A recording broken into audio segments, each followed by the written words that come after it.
اس جانور کی قربانی کی وجہ سے، بقرہ عید کی وجہ سے آپ جانتے ہیں پوری دنیا میں کتنا بڑا معاشی بوسٹ آتا ہے، کتنا بڑا سائیکل چلتا ہے بزنس کا۔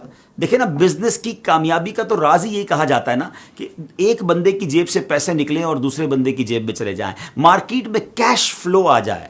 ذرا چلیے جناب، یہ جانور آتے کہاں سے ہیں؟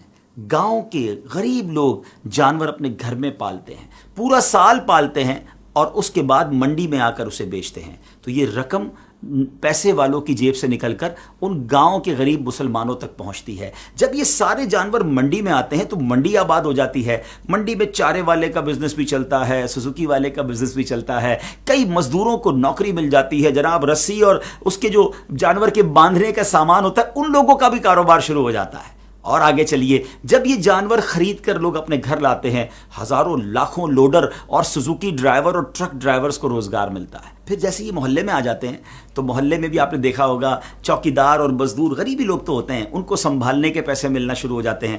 منڈی اور اطراف میں جو چارے کی دکانیں ہوتی ہیں وہاں جناب ان لوگوں کو روزگار ملنا شروع ہو جاتا ہے، بچے خوش ہوتے ہیں، اور جب اس کے بعد اس کی قربانی ہوتی ہے تو ہزاروں لاکھوں دنیا بھر میں قصاب جو ہوتے ہیں، گوشت فروشت ہوتے ہیں، ان کو روزگار ملتا ہے۔ ایک قصاب ہوتا ہے، 5-10 ہیلپر ساتھ آتے ہیں، ان کو بھی عید کے دنوں میں مزدوری مل جاتی ہے۔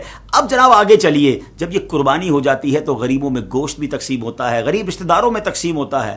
تھوڑا اور آگے چلیے تو اب جو یہ جانوروں کی سکن ہے، یہ جو کھال ہے، یہ چمڑا منڈی میں فروخت ہوتی ہے، لیدر کا بزنس شروع ہو جاتا ہے، جوتے بنتے ہیں، جیکٹ بنتے ہیں، دنیا بھر میں ایکسپورٹ ہوتا ہے۔